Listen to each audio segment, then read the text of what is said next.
Can you hear me okay? Fabulous. Thank you again for having me, Jollof Café. This is about trans mutual aid. It's also about respecting community and looking out for your neighbour, just as you said. We're all migrants and we're all here in solidarity to look out for each other in community, and that's what makes up a beautiful community and society. So thank you again for having me. I have got a speech. It's a little bit longer than 6 minutes. I hope that's okay. I will be talking about some quite intense, real issues. I think ahead of Trans Pride, it's not only important to recognise how beautiful our community is and all that we've achieved, but also as an education tool to talk about actually the realities we face. So I will be talking about some issues, and with that there are some triggers. I will be talking about transphobia, of course. I do mention death and I do mention suicide related to transphobia and medical transphobia. So if anyone finds that intense, I will not take it in any kind of way. There'll be no judgment if you feel like you need to leave. So thank you for having me, and here we go. With Trans Pride Brighton tomorrow, it's a time to not only celebrate our community, but also reflect on the realities that we face. It's important to note that we are not fictional. We are more than a headline. We are not statistics. We are not hypothetical, nor are we metaphors. We are not anyone's private fetishes. We are not anyone's secret. We are real. We are friends. We are family members, sisters, brothers, and siblings. We are amazing and powerful, but we are also fallible, and we can be pretty boring as well. Regardless, we deserve the same respect, love, and care as anyone else. According to the 2021 census, 262,000 people, which is roughly 0.5% of the UK population, disclosed their gender identity was different to what they were registered as at birth. I want you to reflect on that statistic as I continue with this speech, because we really represent a minority, yet we are treated as this huge, massive issue and threat. I'm going to begin by talking about Section 28. Right now, we are living within a Section 28-esque climate of anti-trans sentiment, spearheaded by Reform UK, which is setting its voters against migrants, refugees, the trans plus community, and anyone that they deem as the other, in the name of Britishness and patriotism. Reform UK aims to ban transgender ideology in primary and secondary schools and states that transgender indoctrination is causing irreversible harm to children. The Department for Education had already outlined guidance for primary schools. They say the focus in primary schools should be on teaching the fundamental building blocks and characteristics of positive relationships, with particular reference to friendships, family relationships, and relationships with other children and with adults. Interestingly, Reform has been going into schools, and on the 30th of January, Jamie Fynn, Deputy Chair of Reform Coventry South, visited a school to talk all things Reform UK. Aren't schools supposed to be politically neutral? Statutory requirements cover all schools, which means that schools must prohibit the promotion of partisan political views and should have balanced presentation of opposing views on political issues. So what happened there? This shows that Reform, what it stands for and who it represents, is something that any child can be exposed to. In February, Tommy Robinson, well-known far-right creep, who I probably don't need to introduce tonight, hired private investigators to stalk a non-binary teacher before then meeting and filming them outside of their workplace and even following them to their home. This teacher was filmed asking them to desist, which, along with their address, is now widely published online. Why? Tommy argues that trans people, especially those who are assigned male at birth, are a danger and a threat to children, which is a disgusting lie and rhetoric. What Reform UK fails to note is that LGBT people were also once children. And I can say for a fact that every single one of us would have benefited more from understanding and compassion in our schools. How cool would it have been to have a visibly non-binary teacher? Reform say they want to protect children, but in the same breath want to out them to their families and others if they indicate any sign of non-conformity. We already know the impact of creating a hostile school environment for LGBT+ children. We can simply look at what happened to Brianna J, who was stolen from us now 3 years ago. Her story is never amplified by reform. Analysing coverage published by UK media between January 2020 and April 2025, Amnesty found that 4 major UK news outlets produced almost 17,000 articles about trans-related issues, which is an average of 9 stories every single day. Researchers argue this constant cycle of reporting has helped elevate debates around sex and gender into a defining political issue, despite evidence suggesting voters care far more about the cost of living, housing, and the NHS. The report's findings suggest that Britain's media landscape has helped manufacture a moral panic around trans existence, transforming a tiny minority into the centre of a national debate. In 2024, whistleblowers connected to the internal discussions at the Tavistock Gender Clinic revealed to the Good Law Project that employees were privately alarmed by a spike in suicides among transgender youth, following severe restrictions on care for young trans people in the aftermath of the Bell versus Tavistock ruling in 2020. This information was never made public. Following the Good Law Project's reporting, the UK government commissioned a report known as the Appleby Report that claimed there were only a handful of suicides. Now, after years of fighting for the data, the Good Law Project has received responses to their freedom of information from the National Child Mortality Database. They discovered that the government report significantly undercounted transgender youth suicides. Deaths rose roughly 5-fold in the immediate aftermath of the Bell versus Tavistock ruling, with a devastating 22 trans kids taking their own lives in a single year. The data shows that between 2019 and 2025, 46 trans children under the age of 18 died by suicide in England. By contrast, the Appleby Report, the government's official response to inquiries from whistleblowers about rising suicides, found just 12 suicides over 6 years, the figure which includes adults. The UK government fought hard to keep transgender suicide data from the public, and now, 2 years after its attempt to bury the deaths of children, that data is out.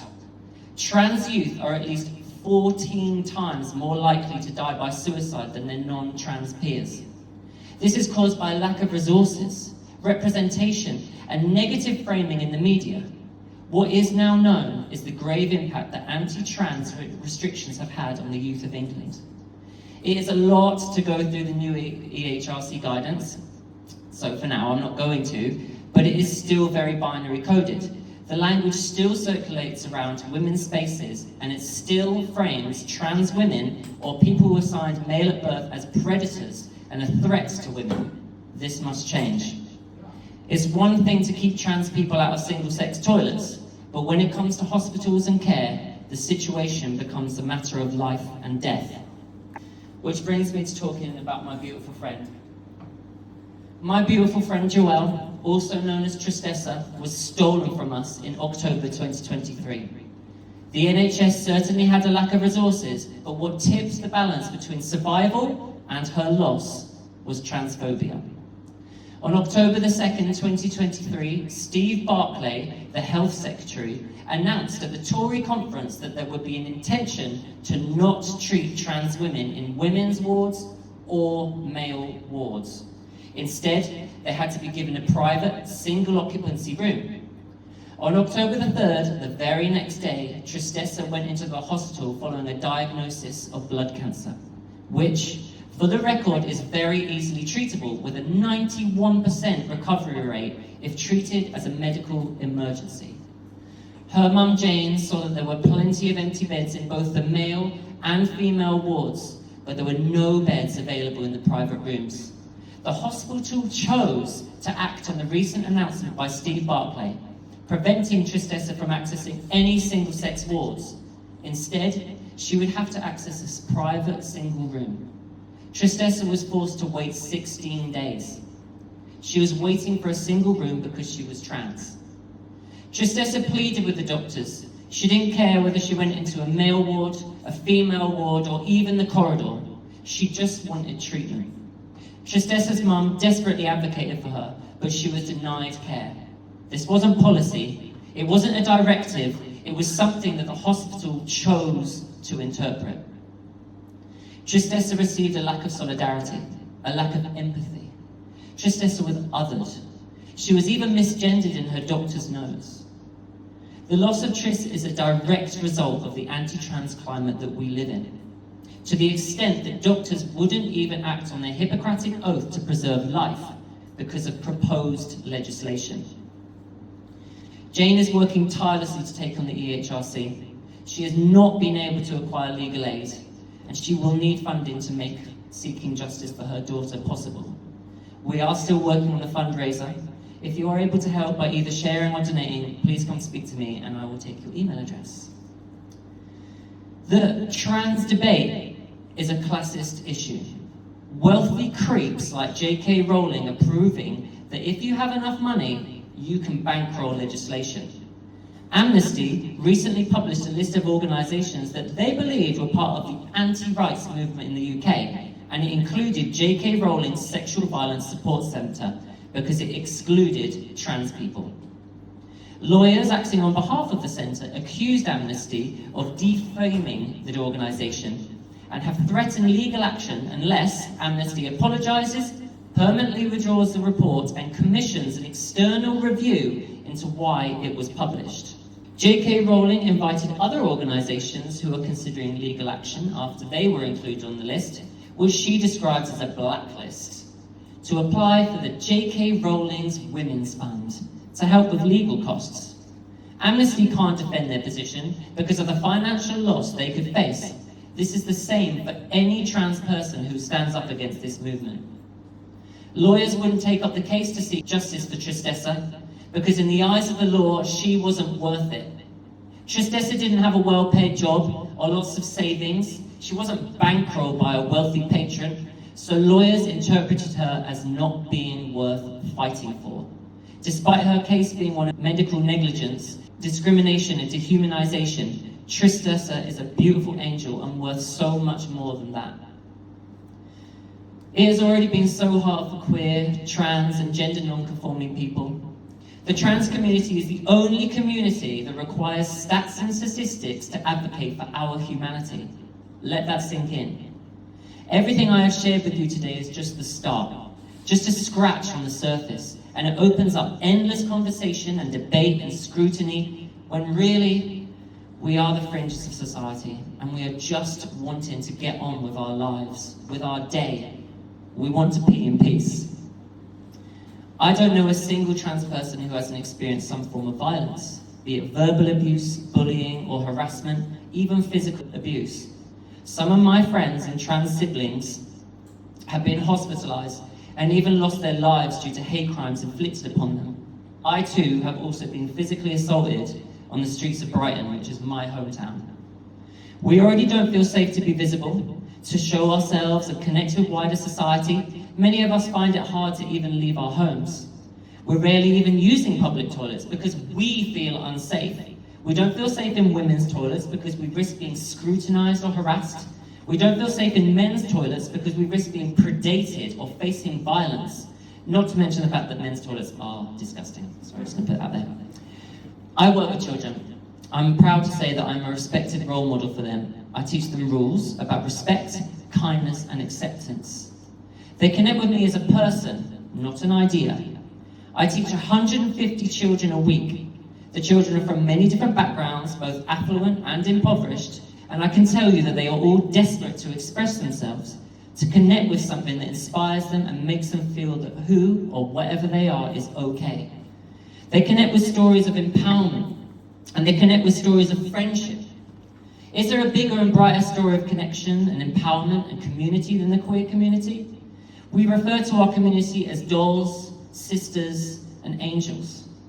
TERFs actually know nothing about the collective harmony of sisterhood, brought together by oppression, by the shared experiences of joy, violence and persecution, and becoming. So I leave you with this. If you love a trans person, be it as a lover, a friend, a family member. Treat them with the love and light that you wish to see in the world. It can be hard for us to feel that love, so why not guide and support us to find that light within ourselves? And if you don't know any trans people, ask yourself why. We're everywhere now, especially in Brighton. So I challenge you to cross the room at shows, at events, speak to us, especially of those of us within the community who are black or brown, who face increased exclusion even within our own community. So be that friend, be that ally, because you never know just how much of a positive impact you'll have on someone's day or even their life. Thank you so much. I want to give a special thank you to Peter and Nora in the kitchen, who I'll thank you probably later, and Jollof Café, and Jacob, Kath, and Santi. Thank you so much. I really, really appreciate you having me.